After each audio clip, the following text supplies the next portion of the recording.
අද දවසේ මගේ වීඩියෝ එකත් එක්ක සම්බන්ධ වෙන ඔයාලා හැමෝම අයිබෝන් කියලා පිළිගන්නවා. අද දවසේ පාඩමට යන්න කලින් චූටි මතක් කිරීමක් කරලා ඉන්නම් වෙනද වගේම අද දවසේ කවුරු හරි කෙනෙක් අලුතෙන්ම මගේ වීඩියෝ එකත් එක්ක සම්බන්ධ වෙනවා නම් අනිවාර්යයෙන්ම ඔයාලා මගේ කලින් වීඩියෝස් ටික බලලා මේ වීඩියෝ එකත් එක්ක සම්බන්ධ වෙන්න කියලා චූටි ඉල්ලීමක් කරනවා. එහෙනම් අපි දැන් බලමු අද දවසේ මාතෘකාව මොකක්ද කියලා. ප්‍රිපොසිෂන්ස් භාවිතය නැත්නම් අපි මේකට සිංහල භාෂාවෙන් කියනවා නිපාත පද භාවිතය. ඉතින් ඔයාලට මතක ඇති මීට දවස් කිහිපයකට කලින් මම ඔයාලට දුන්නා වාක්‍ය 117ක්.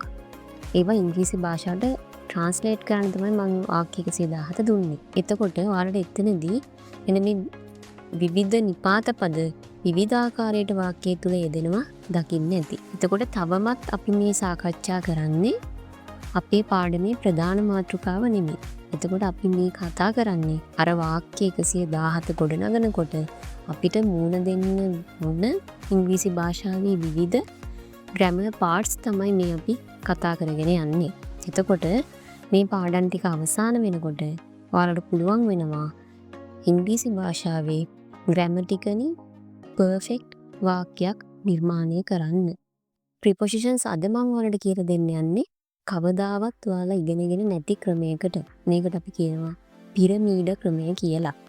අද දවස තුල එතකොට ඔයාලට පුළුවන් මේ වීඩියෝ එක අවසන් වෙනකොට ප්‍රිපොසිෂන්ස් හරියට වාක්‍යයක යොදන්නේ කොහොමද සහ ඔයාලට වාක්‍ය 65ක විතර ප්‍රැක්ටිකල් එක්සර්සයිස් කීපයකුත් කරලා ඔයාලගේ මේ ප්‍රිපොසිෂන්ස් භාවිතය මොන වගේ මට්ටමක තියෙනවද කියන එක අවබෝධ කරගන්න හැකියාව ලැබේවි. එහෙනම් අපි දැන් වැඩි කතා නැතුව අපේ පිරමීඩය බලන්න යමු. මෙන්න තියෙනවා අපේ පිරමීඩය. හරි. එතකොට කොහොමද අපි දැන් මෙතන ප්‍රොපොසිෂන්ස් දාන්නේ මේ පිරමීඩයේ තුලට? ඔන්න මම මුලින්ම මේ පිරමීඩයේ පහළම කොටසට දානවා ඉන් කියන ප්‍රොපොසිෂන් එක. ඔන්න මැද කොටසට මම දානවා ඔන් කියන ප්‍රොපොසිෂන් එක. අවසානයේ දානවා මම ඇට් කියන ප්‍රොපොසිෂන් එක. අපි එහෙනම් බලමු කොහොමද අපි මේ ටික මෙන්න මේ පිරමීඩය ආශ්‍රයෙන් මතක තියාගන්න කියලා. මේ ඉන් කියන කොටස සම්බන්ධයෙන් අපි මුලින් සාකච්ඡා කරලා ඉන්නේ. ඔයාලා දන්නවා ඕනම පිරමීඩයක යටම කොටස තමයි මේ පිරමීඩයේ ලොකුම කොටස වෙන්නේ. ප්‍රධාන වශයෙන් අපි මේ ඉන් කියන ප්‍රොපොසිෂන් එක දාන්නේ විශාල තැනක් හෝ විශාල කාලයක් ගැන කතා කරනකොට. ඒක තමයි ඔයාලට මෙතනදී මතක තියාගන්න පුළුවන් ලේසිම ක්‍රමය. ඊට අමතරව ඔයාලා පොඩි දෙයක් දැනගන්න ඕන. ඒ තමයි මේ ඉන් කියන එක අපි විශාල කාලයක් සහ විශාල තැනකට අමතරව යම්කිසි කාල පරිච්ඡේදයක් සඳහන් කරනකොට. එහෙම නැත්නම් මොන හරි දෙයක් යම්කිසි පරිමාවක් තුල තියෙනවා කියන කොටත් අපි මෙන්න මේ ඉන් කියන එක පාවිච්චි කරනවා. ඒතර මොකද්ද මේ කාල පරිච්ඡේදයක් තුල කියන්නේ මොකක්ද? ඒ කාල පරිච්ඡේදයක් තුල කියන්නේ යම්කිසි ටයිම් පීරියඩ් එකක්. ඒ කියන්නේ නිශ්චිත වේලාවක් නෙමෙයි. මේකෙදි යම්කිසි පැය ගාණක් පැය කිහිපයක් මේකෙදි කවර් වෙන්න ඕන.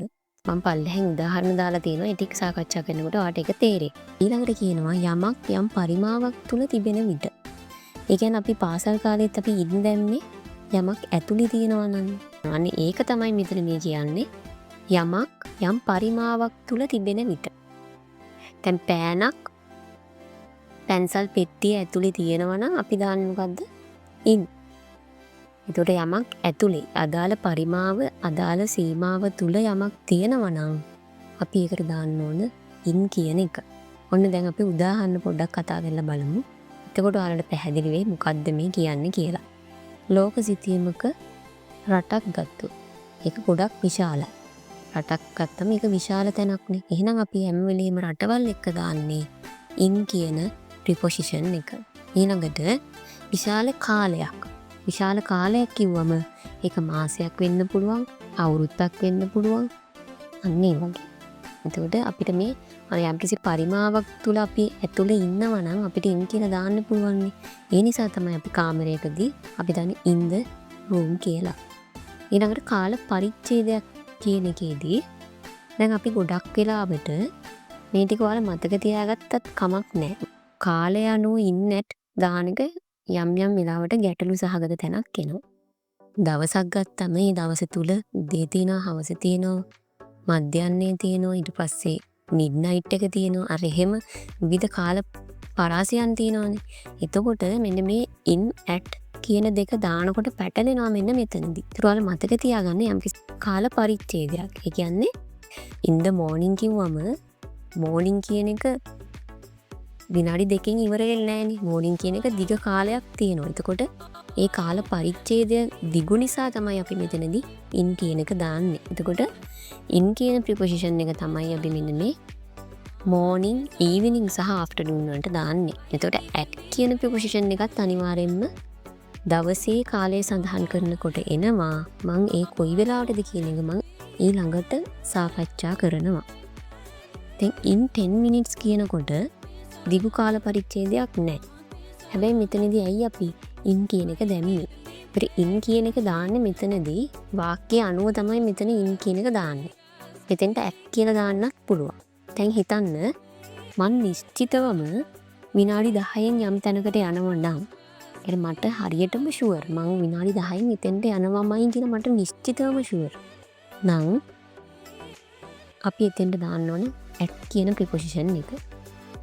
අපි දැන් කාට හරි කියනවා මම විනාඩි 10කින් ඔතෙන්ට එනවා කියලා කියන. හැබැයි 10කින් එනවා කියන එක නිශ්චිතද? නිශ්චිත නැහැ. අන්නේ නිශ්චිත නැති වෙලාවකට අපි දාන්නේ මේ in කියන ප්‍රිපොසිෂන් එක. ඒකට දිගු කාලීන කාල පරිච්ඡේදයකට අපි දානවා in කියන ප්‍රිපොසිෂන් එක. ඒ වගේම අදාළ කාර්ය පරිච්ඡේදය කෙටි කාලීන වුණත් ඒ කාල පරිච්ඡේදය නිශ්චිත නැත්තම් අපි හරියට මේ වෙලාවට යයි කියලා නිශ්චිත නැත්තම් අපි දාන්නේ in කියන ප්‍රිපොසිෂන් එක. එතන ඔයාලා පටල ගන්න එපා. එහෙනම් අපි දැන් යමු කොහොමද මේ at කියන ප්‍රිපොසිෂන් එක භාවිතා කරන්න කියලා. ඔන්න බලන්න. දැන් in සහ at කියන දෙක එකම ළඟින් යන ප්‍රිපොසිෂන්ස් දෙකක්. එතකොට ඔයාලා එක පටල ගන්න එපා.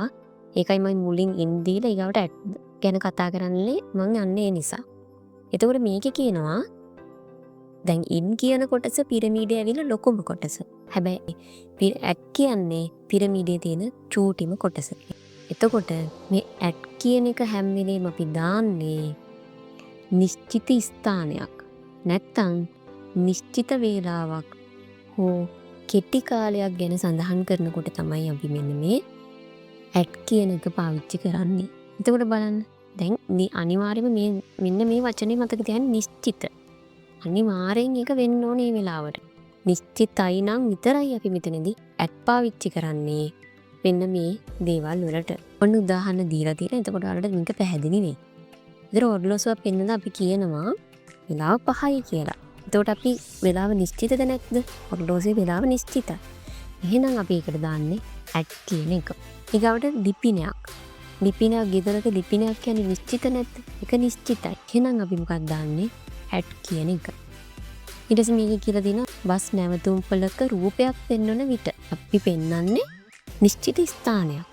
එහෙනම් අපි ඒ වගේ වෙලාවටත් දාන්නේ at the bus stop. එනවාට කවුරුර කෙනෙක් කෝල් එකක් දෙනවා මම බැංකුවක ඉන්නවා කියලා. එතකොට එයා ඉන්න තැන නිශ්චිත නැද්ද? එතකොට නිශ්චිතයි. එතකොට අපි දාන්නේ මොකද්ද? at කියන ප්‍රිපොසිෂන් එක. අන්න ඒක තමයි මේකෙදි කියන්නේ නිශ්චිත ස්ථානයක් හෝ වේලාවක් වෙන්න ඕන. ඒ වගේම තමයි කෙටි කාලයකටත් අපි කියන්නේ මොකක්ද? at කියන එක පාවිච්චි කරනවා. දැන් මධ්‍යන්නේ කියන්නේ හරියටම දවල් 12. මිඩ්නයිට් කියන්නේත් හරියටම රෑ 12. එතකොට මධ්‍යන්නේ සහ මිඩ්නයිට් කියන දෙකම ලොකු කාලයක් තියෙනවද නැහැ. අදාළ නිශ්චිත වෙලාවට විතරයි නූන් සහ මිඩ්නයිට් දෙක එන්නේ. එහෙනම් අන්න ඒ නිසා තමයි අපි අර කාල පරිච්ඡේදයට ගොඩක් වලට ඉන් දැම්මට අපි මෙතනදී දාන්නේ මොකක්ද? at දාන්නේ නූන් සහ මිඩ්නයිට් කියන එක හරිම නිශ්චිතයි. හරිම කෙටි කාලීන. එතකොට ඒ වගේම තමයි මෙතන පොඩි විශේෂ දෙයක් තියෙනවා. නයිට් කියන එකටත් ඒ කියන්නේ රාත්‍රී කාලයටත් අපි දාන්නේ ඉංග්‍රීසි භාෂාව තුල at කියන ප්‍රිපොසිෂන් එක. ඊළඟට අපි බලමු මැද තියෙන මෙන්න මේ on කියන කොටස කොහොමද අපේ ඉංග්‍රීසි භාෂාව තුල පාවිච්චි වෙන්නේ කියලා. දැන් at සහ in තමයි ගොඩාක් වෙලාවට පැටලිලි සහගත තැන වෙන්නේ. on කියන එක මේ දෙකටම සම්බන්ධ නැහැ. ඒක වෙනමම දෙයක්. ඒ නිසා ඔයාලට ලොකුවට පැටලෙන්නේ නැහැ. එතකොට මේ ඔන් කියන කොටස ඇට් වගේ කුඩත් නෑ, ඉන් වගේ ලොකුත් නෑ. මධ්‍යස්ථ ප්‍රමාණයට තමයි මේ ඔන් කියන එක ඉන්නේ.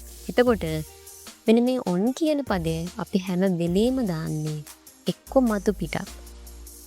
එක්ක මතු පිටක් ගැන කතා කරනකොට, එහෙම නැත්නම් දවසක් ගැන කතා කරනකොට.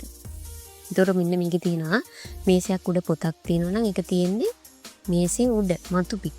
ඒ නිසා අපි ඒකට දාන්නේ මොකද්ද? on the table කියලා. ඒතර කැලෙන්ඩර් එක තියෙන Monday to Sunday. ඒ දින හැම එකකටම අපි දාන්නේ preposition එක on කියන preposition එක.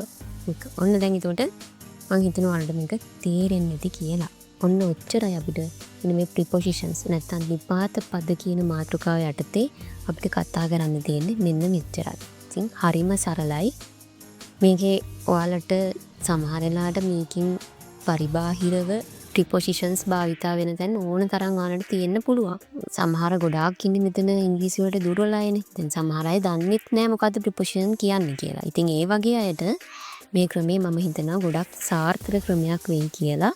මොකද හරිම සරලයි සහ පැටලිද සහගත තැන් ටික මෙතනින් ඔයාලට ලියා ගන්න පුළුවන් වෙයි කියලා මම විශ්වාස කරනවා. ඉතින් ඊළඟට තියෙන ඔයාලගේ වාක්‍ය 65ක අභ්‍යාසයක්. ඉතින් මම ඔයාලට ප්‍රශ්න ටික මෙතනදී ඩිස්ප්ලේ කරනවා. ඒත් එක්කම විනාඩි කිහිපයක් ඇතුළත මම උත්තරත් මේකෙදි ඩිස්ප්ලේ කරගෙන මේ යනවා. ඒ නිසා පුළුවන් නම් මම අදාළ අභ්‍යාසය දැම්මට පස්සේ ඔයාලා එක්ක වීඩියෝ එක පෝස් කරන්න. එහෙම නැත්නම් ස්ක්‍රීන්ෂොට් එකක් ගහගෙන අදාළ අභ්‍යාසය කරලා උත්තර බලන්න. අභ්‍යාස කීපයක් තියෙනවා. ඒ අභ්‍යාස ඉවරනත් එක්ක මම ඔයාලට ආන්සර් ෂීට් එක ඩිස්ප්ලේ කරනවා.